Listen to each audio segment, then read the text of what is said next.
episode. My name is Atisha. I'm from cohort 23 as your host, and today we have our two special guests here today. Can you introduce yourselves? Hello guys, my name is Zaki Akmal. I'm from English Literature also, and I'm from cohort 23. Yeah, hello, I'm Hafiz. People call me Hafiz sometimes. I'm from cohort 24. Today is our first ever debut, first ever episode for this year's EDCAST. And to start things, we're going to talk about our major in our faculty. So, Zaki, you are in 6th semester, right? And I was in the 4th semester. How's your semester so far? Great. Just great? Good. We're almost done with our semester, like any other comments? It's quite alright. Nothing too interesting as like the previous episodes, because like we're getting obviously the exciting or the the fun classes are like the earlier, but like we're getting we're serious now. We're serious. How about you, Hafiz? I guess it's been alright, I guess. I wouldn't say great, because it's been spiraling downhill at this point, but my semester, it's been alright, I guess. I wouldn't say great, I wouldn't say bad either, but there were some challenges in there.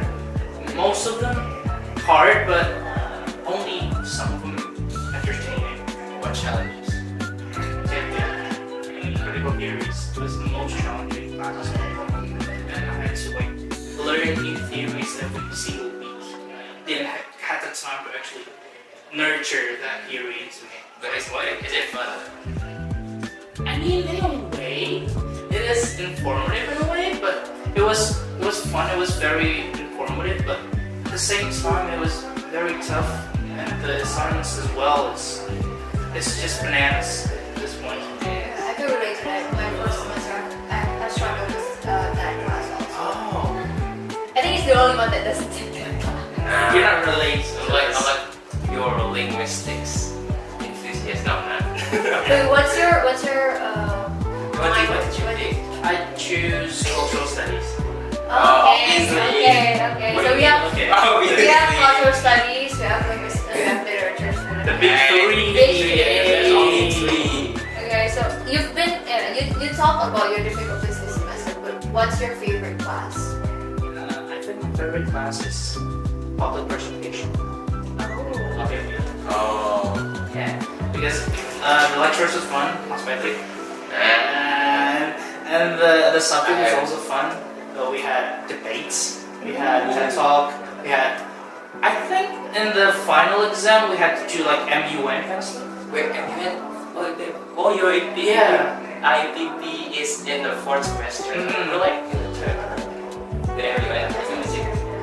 Yeah. I went to do MUN stuff, and it's really fun. You got to wear suits. Oh, yeah. We have to. You have to like wear like formal stuff. Cause like you're like a diplomat basically. Yeah. You gotta LARPing. Like the actual meaning of LARPing, not the ones the social media use, but like live action role playing. A little bit interesting because very in the campus, especially in like faculty of humanities, is usually people wear like casual stuff, except Stephen, by the way, because he always wears suits. So it's gotta be another Tuesday for him. But yeah, we had kind of fun. How about you? What's your favorite class? To be honest, like I've said already, nothing too much interesting. So the most interesting class I take this semester is a class from the 3rd semester that I hate taking because I failed in this computer application, and then I get to do the pre-meeting where I have to record my understanding of Microsoft Excel, Microsoft Word, and I get to pretend to be a streamer. I get to be my idol Kaisenet for 5 minutes a week. So Oh, you need the money if you gon' survive. Every night, shit, every day, shit. Dropping baby off at home before my night. Well, because the computer application is like the most most chill in the midst of serious classes of 6th semester, right? With methods and ethics classes, like ethics linguistic. Probably you took that, like contemporary literature and stuff, comparative. Oh, you don't do that? No. Okay, I take that. It's very Comparative? comparative. Yes, I took it, but You're absent more than 3 times. yeah. Because you're already in like third, right? Yeah. Third and second. You know, back in 2013 to 2024, why did you choose English to study? I'm answering first because it's short. It's the only subject that is possible for me. It's like it's the only thing that I studied in high school. I didn't study anything else. I just watch movies, YouTube videos in English, and it's like yes, I'm saying. Okay. No, really? Just because studying maths. But I got into like SNDP. I don't know how. Oh. I'm golden. I'm Messi. Why do I choose English literature? I guess it's kind of the same as him. You know, English has been somewhat my go-to, right? I think all the way back in elementary school, I've been really into back in. I think we're not kids at this point because sometimes when I just want to talk alone and I don't want anyone to know what I'm saying, just talk in English. Oh, that's so true. That's so true. I'm just doing that thing for most of my life at this point, and I'm thinking, I guess sussing is pretty interesting. That's what I kind of. You. I accidentally chose the wrong major for my first option. It's supposed to be Japanese language, and then the second one is English, but I mistook and like switched them. But do you regret it? No, I think it's fun. I think it's like When you're saying Japanese aren't fun.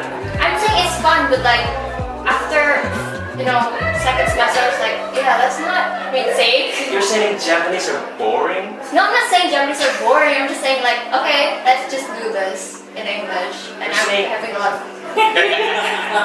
It's pissing me off. Okay, speaking of majors, though, have you heard or have you seen the news, rumors maybe, that the government wants to erase some majors, some faculties? Yes. We've heard.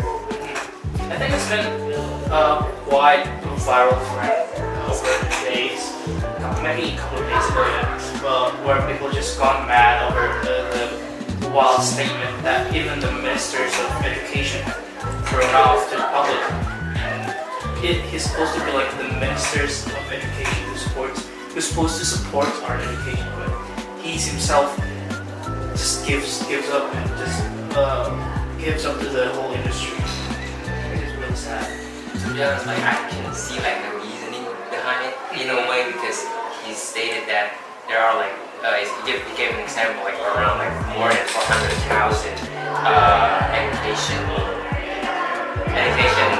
degrees who graduate per year, and the need for new teachers per year is like around 240,000 or something. 20,000. 20,000. There are some reasons behind it. It cannot justify needing some majors, right? So I think there's some the news, what's it called? Like the press conference thing that they talk about this. They never mention like a list of majors and faculties they want to erase, but there are some rumors about the majors, which is education, pedagogy, humanities, I think also language, but basically non-STEM majors and faculties. What a surprise. Right. Why do you think it's specifically targeting towards humanities and non-STEM faculties and majors? I know else here about it. The reason why that the government tries to close the social and humanity faculties is that I fear that they try to make people not being critical towards them. You know? I want to suspect it. This is very conspiracy kind of stuff, but I fear that. Here's the thing: you go study your STEM, you go study your natural sciences, you go in the lab, just do your stuff. Let us control the government. Let us control the world. Let us control the nation. You go with your stuff. I think that's what happens with the whole situation right now. I think that's the whole reasoning of why they try to somewhat erase the humanities and social sciences faculties in That's actually a topic that in my final exam of the previous semester, the antagonizing of college, basically, because this is actually also what happened in America.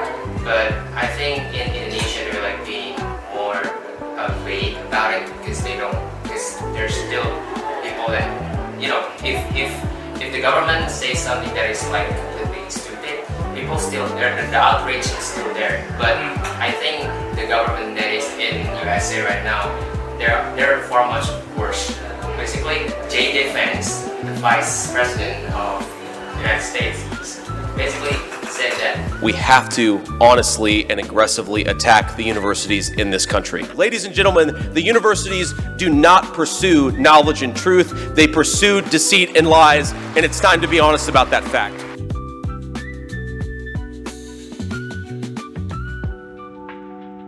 Well, I also think that I heard Donald Trump says that he likes his supporters down. oh no, it's not. Oh, he also he loves the uneducated. Yeah. He loves the uneducated followers of it. Yeah. So they want to nurture the uneducated, or even if they're educated, it's not in a sense of humanity or social sciences. They're more like STEM dominated. So like you stated, I control the government, you control the research. And when they said you control the researchers, they're not even like, do your own thing, we're not gonna help you. They're happy enough to get funded, you know. They're just focused on their little research thing in the laboratory. Well, the big governments control everything. I think that's kind of what happens to all of the totalitarian regime. Like if we mention Nazi, if we mention Italy, I think most of them had similar things, especially the Nazis though, because they used, I think, out of all the totalitarian regime, I think Nazis utilizes every researches they have, but also making the people dumb enough to follow the mirror. I think that's what I've read. And it's not even like ideology and politics or anything. It's more like it's a cult, basically. But personally, I myself, with that statement from the Ministry of Education, I don't think like 100% that the statement itself is bad. Like, because I can see the reasoning behind it, because there are actually a lot of people who went to college to seek jobs, right? For the sole purpose of that, just to put food on their table, right? But in a way, we just don't trust our government in a way that they will be able to make sure that those market-driven subjects or studies will still be relevant after we graduate. They're not going to make sure of that, because the application of our current policy or our current government, they don't really put much thought into it. And me personally, I'm just afraid that they're just gonna be talking about it for like a couple minutes, and they're just like lazing around the rest of the day after that. Then just basically, what do you call it? Like Saying big words. Yeah, basically. I do agree with both of you. I mean, statistically speaking, STEM students aren't as actively criticizing the government as the politics and humanities students, right? And because you mentioned about other totalitarian regimes, they like weaponize the STEMs, the engineers, the scientists for their own good, which is not good, which is like evil. And the politics and humanities students and researchers and all that stuff, the government sees it as like an enemy, because these students could replace them and change the whole plan that they want to, take advantage of, right?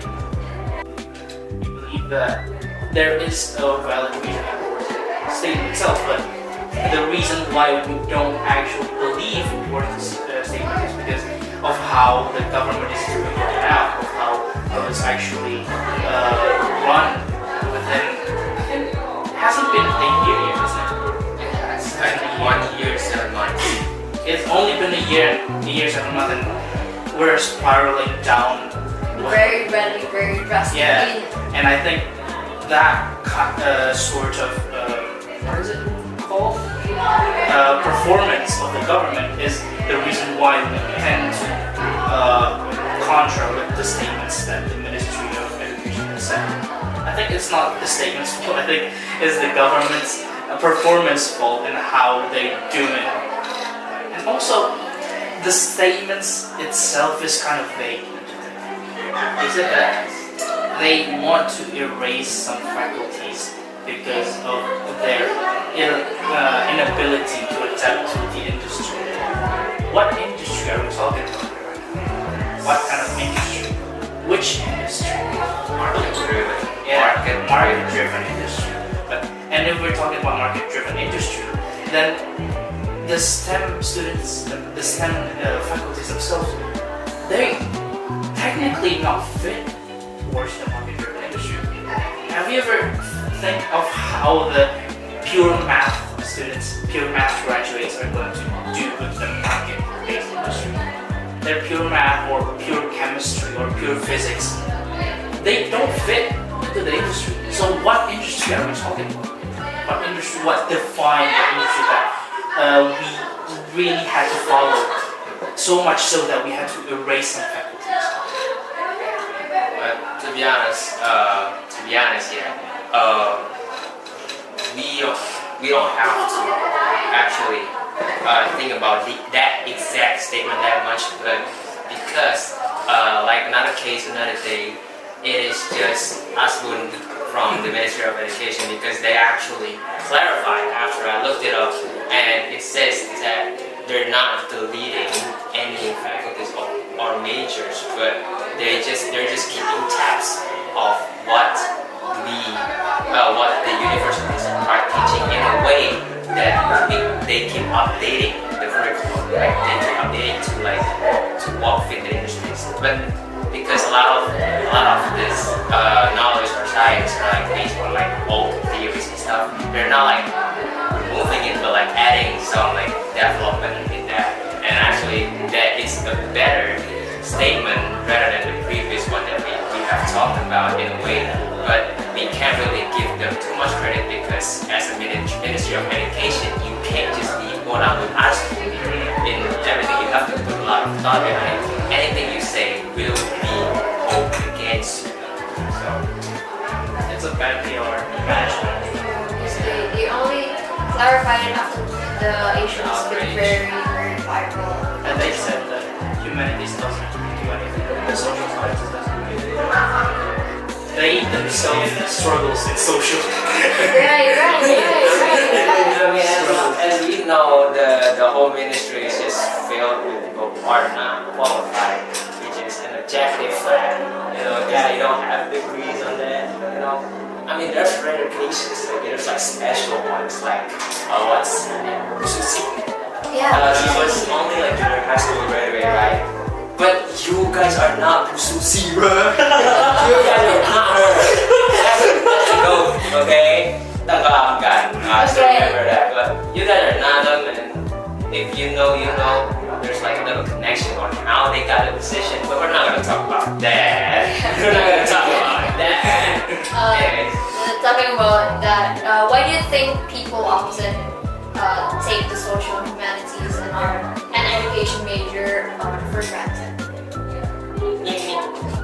Personally, I think it's kind of because, let's say we split the social humanities, STEM. With STEM, the results are definitive. You can count, you can, create the numbers are like what are objective facts, because the research gonna end up, bam, final answer. This is the result. But with like social and humanities, it just keeps going. You can never be, in this case, solve, boom. Because the thing that how social humanities work, it just keeps evolving. I'm not saying science are not evolving, but at least for science, for STEM, for that time being, for this era, with all the technology that we have, this is the result, this is the outcome that we have after doing the research. But with again social humanities, there's too many factors, too many things behind it to have an objective fact. That's what I think personally. Yeah, I'm kind of agree with this. And also, if we actually took one theory, for example, deconstruction, post-structuralism, it's a theory where people tries to analyze the text in a way that the text starts to deconstruct itself. It doesn't have any true ends, and also it doesn't have any true beginning, because deconstruction teaches us to be critical at any point. It teaches us to enter a building through a window, through the rooftops, through the back doors, and it doesn't have any definitive, like you mentioned before, it doesn't have any definitive ends or beginning. It doesn't even start, it doesn't even end. And I think that's one of the reasons why it's being looked upon. And the second reason is why, like we analyze the text through here and through there, and if we analyze and we start to see the text just deconstruct itself, so what? So what? That's the harsh reality that it still bothers me sometimes, and yeah, I think that's one of the reasons why social humanities is being pushed aside rather than the STEM faculties. I think also, the stigma around parents and more older generation that think the STEM, the math and science are more smarter than language, than communication and all that stuff. So they think, the social humanities, the arts, the education is not as important as, maybe engineering, maybe health and all that stuff. Yes, those are important, but humanities are also as important as the other majors. Why do you think humanities is important? The reason why we are important is that we don't ask on how things work, we ask on why things work. The reason why social humanities is important is that while, here's a case, for example. There's a traffic jam in Surabaya, and that the STEM students or the STEM graduates are gonna think that, we're just gonna build another road, enlarge the road, or build a flyover, or probably raise the tax or the cars so that people buy less cars. In social humanities, we feel that there is a culture in which every people in Surabaya, especially the low and middle or middle high, is that the barrier of richness is that they have to buy a car. And it's a culture and it's a habitual thing that everyone has in Surabaya at this point. And it's one of the reasons why the car numbers keep increasing. And this is the reason why the traffic jam's happening, because people kept buying cars. Why people kept buying cars? Because their barriers on richness is to buy a car. And humanities sees this, humanities analyze this, and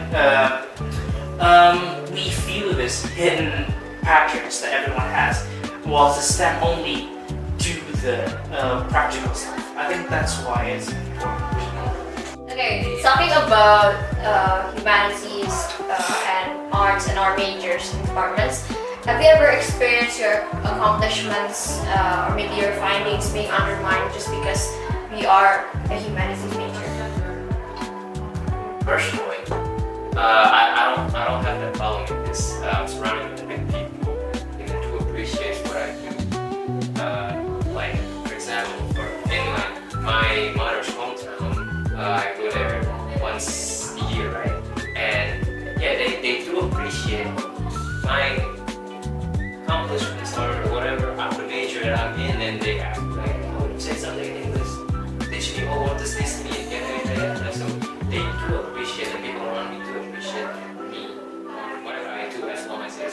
So in some sense, there are somewhat open-minded about it. So I don't have that specific problem, but I know for sure that a lot of my friends, acquaintances, or people that are in social humanities do struggle with this case. So Yeah, for me personally, I also, well, it's a mixed reaction. Well, in my own family, they tend to, they tend to understand because yeah, they know that classic is not just reading books and literatures. They also teach us a lot of some other things. But there's also that time in the family gathering where aunties and uncles gather around, we ask questions with each other. Well, it's not asking questions, that's just flexing. And they just ask me about what majored in, what semester am I in right now, and once I answer I'm in something right now, and they tend to ask a question that's really struck up my nerves, and that is, what are you gonna do after you graduate? And that's just nerve-wracking. I'm sure that lots of other students also suffer with the same thing. I mean, those type of questions are not just limited to us, right? Because even if you're in STEM, in a market-driven major, a lot of times, if you are still in university, you have not figured out fully on what you will do after you graduate. And those type of questions is just gotta make you think about it more in a bad way actually, because like you've been thinking about it. Like there's no way you don't think about it, and asking is just putting more pressure on you. Well, for me personally, because I graduated from vocational high school, not a regular high school, all of my teachers, all of my friends from there actually asked me when I told them that I want to go to English literature major. They asked like, why do you choose that major? It's an easy major. You can use Google Translate. You don't need a degree to do the stuff. You don't need a degree to do your work. You can just use some technologies. Yes, you can use AI. So I think a lot of people are saying that English and literature majors could be replaced by AI. Do you think so too, or maybe not? Well, to undermine the whole thing of the English and language literature is going to replace where I think it would be very undermining the major itself, because there's more to it than it is to translating. There's more to it than it is to interpreting. There's also culture. There's also linguistics and all that stuff. And I think a lot of those things is somewhat too complicated for an AI to, even though AI can do anything at this point, but I would say that an AI can replace a whole major. I think that's impossible, even for English major. Because a lot of talk about it is like being a translator. You don't need a human translator in a way, because AI, are able to do all of the stuff that they do. They don't have soul, they don't have emotion, they don't have empathy. Even if you program, quote unquote, program something called empathy, it's not real emotion. If I might give some case, you know how presidents go overseas to meet other presidents. Sometimes they don't say things that are quote unquote appropriate because they don't really know the condition of the country. At least they know, but they don't know the full condition of the country that they're visiting. A lot of times, the translator actually, because the translator gotta understand the culture and the situation of both countries, right? A lot of times when those presidents say something that, accidentally not empathetic basically, translator tend to translate it in a softer way, and there are actually a lot of cases and a lot of examples online already of this. So personally, I don't think AI will be able to do that. AI will just do what they're told to do. Oh, translate this. Okay, if it's translated directly word by word or literal translation, it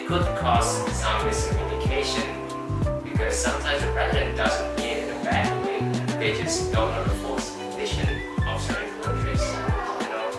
And that's just one example of how how AI cannot replace human fully. Because we learn and we study in our department, we cannot deny that a lot of students actually uses AI in their assignments, right?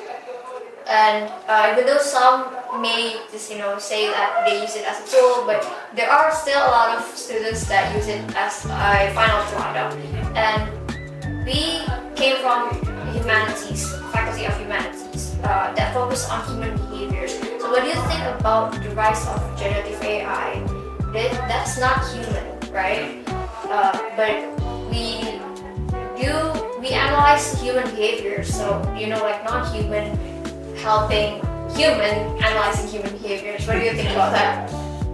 I think I would quote his answer for this, that the AI is soulless, it is empathyless, it is just a machine and a tool which with enormous thinking capabilities. And that I think, yes, it would somewhat tries to mimic how humans think. I think it would somewhat spot some patterns in human behaviors, but the way that these data are being transmitted or these data are being interpreted is based on the human itself. I think we still need, we can still do a part in this, because AI is just a machine after all, a soulless machine. I apologize for the Detroit Become Humans fans out there. But at the end of the day, AI is a sign of technological development, right? If we are 100% completely against AI without a clear reasoning, because otherwise we think about the environment. Personally, I think that's valid, but if you just say that, it's soulless, I'm not gonna use it, I'm going to be 100% human. I can kind of see it, but in a way, don't complain when you are getting less time. Still, it is technological development. If someone uses it, no matter we want or don't, the AI is just gonna keep evolving. So we have to evolve too in a way. But again and again, not as an end product, but as a tool. And the end product, the ideas, the nuance, the culture is from us, and we use those AI to execute, not to execute, but as a tool, to execute, to support, yeah. Also want to shout out Resident Evil real quick. Capcom uses AI to help the developers to come up with different ideas about levels and stuff. That's the thing about using AI as a tool to support the art itself. So the human is still working on the project. They just uses AI to brainstorm new ideas and uses that ideas and execute it by their own product. I guess that's And maybe to add, personally, I think AI in different discourses, AI in different fields are different discourse, like translation and then game making and in art and then in science. It's gonna be a whole different discourses, and it's gonna be depends on the nuance. But what do you think about AI in art? AI specifically in art really is not a good thing. It could be really harmful because, if we're talking about AI usage in literature and language studies, it could be a tool, it could be helpful, but in art fields, it really replaces the artist himself. So I think you're right that it's a whole different discourse in different fields. Yeah.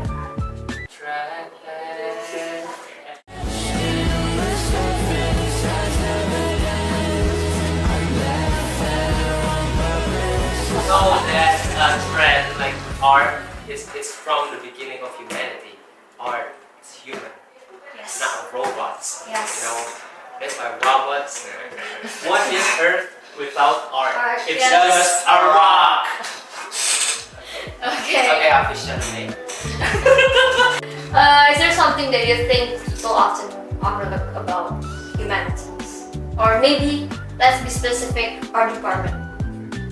Yeah, I think there's also a question for me there because I used to overlook sassing back then. Spoiler alert, I put sassing on second. My first choice was international relation, and I think that back then sassing is just a major where you have to read and that's it. And I hate reading back then. I hate to read. I hate to anything with books back then.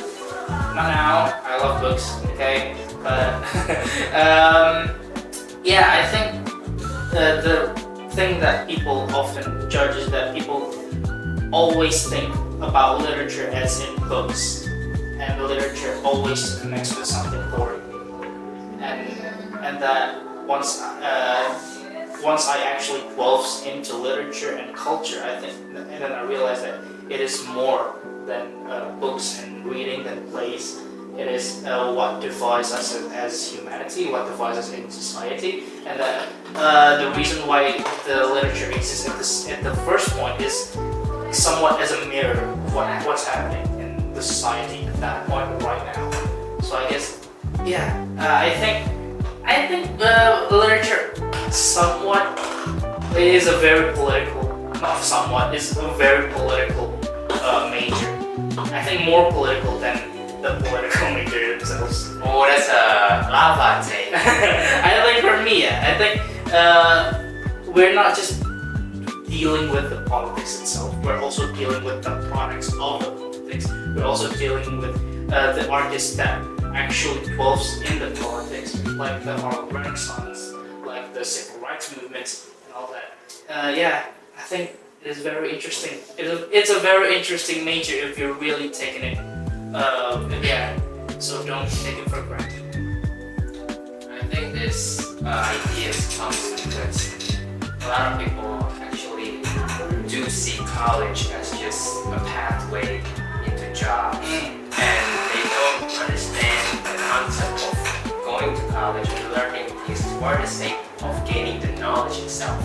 And they see the graduates from English literature, it's like, oh, they're not even in the same path. They're going to marketing, they're going to be designers. Where's the translator? Where's the English teachers? Yeah, where's the interpreter? Like none of that. So this major must be relevant. No, without these majors that is seen as relevant, we would not be able to understand human. It's like, well, I'm just repeating myself because we're learning about humanities, right? Learning about humanities, so it's how people act, how we understand the culture. Like, and I'm quoting you, it's not just reading books. The sub majors itself. There's 3 linguistics, cultural studies, and literature.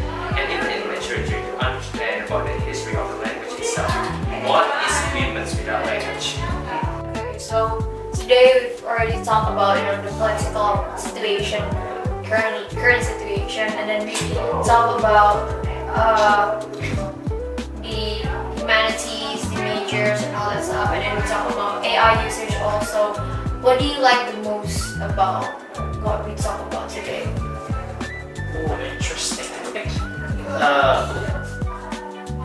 the topic, I think every topic is very insightful, but I really like the first segment. Which one? The one. Yeah, the plan to erase. Oh yeah. I think it's a very unique topic to brought up in EDCAST podcast. It's EDCAST. It's supposed to be probably the most neutral organization out there, and we're talking about politics here, in which we're actively criticizing the government. Maybe similar with the opposite because it is something that includes us in the conversation, right? And it's something that is not just like, oh, what do you think about it? What do you think about this? It is, the nuance is there, and we actually talk about politics. Yeah, we need to be, what's the Haventism. whatever, we need to be woke. That's not an insult. We need to be woke. We need to understand our politics, even if quote unquote it's language studies. Why are you understanding politics? If you do learn, if you pay attention to your lecture, you will know that it's politics, bro. Everything is politics, bro. So be woke, and also critical thinking, because that actually. There's a lot of perspective on that first topic, right? Like I said that I can understand like a little bit about the perspective, but there's a lot of nuances that comes into it. So, it's a lot to talk about. It opens our minds to be able to think about it more. Yeah. This type of stuff. Okay. What do you think? Well, I think it's very the topics that we talk about today is very interesting. A lot of them, like maybe all of them, is very interesting. Again, what Hafiz said, that it's not something that is usual we talk in EDSA. So it's quite fresh to hear this being talked in EDSA. Usually it's just like jabs, like put it like in between a joke, but we're actually like going a little bit deeper on it, so it's quite refreshing. We're fully on diving straight into the topic, so it's really fresh. Is there anything new that you learned today? Well, I just learned that you're from vocational school. I just learned that, and I just learned lots of new things. The reason why we were very important. We're also not just a side quest that the STEM students can just walk off. We're also the building blocks of a complete society, and that we're not just a side quest. Aside from the fact that I learned that I misclicked on her major decision, to be honest, personally, if it's anything you do, not really. It opens our mind. It opens my mind about things that I've talked about it before, but I kind of get worried because sometimes it's a topic that is not really talked about in a while. So it opens my mind again to talk about these things, to be able to critically use my brain again. So yeah. Well, for me, I think I learned a lot from both of your experiences, but also it opens my eyes as well, opens my mind about the political state that we're in, and also some stuff, a lot of stuff actually, and it's really interesting that I learned those in just a couple hours, not more than 3 hours. Like it's very interesting. Do you guys have maybe some statements to close this episode? Be woke. Criticize your government. Don't just hate anyone blindly, but actually use your brain to critical think. Always cross-check. Don't just, because in any side, even if you're in this side, you're left, you're right, you're up and down, you're in the middle, you're top, you're bottom. There's always people that just follow blindly. Use your brain, bro, critically think. Even if your friends are saying this, cross-check first. If it's true, then you can criticize. But if it's not confirmed, and don't idolize someone blindly. Anyone, because they can be blunder at any time. Yes. No matter how good they are, unless it's. Don't be an outcast. Listen to EDCAST.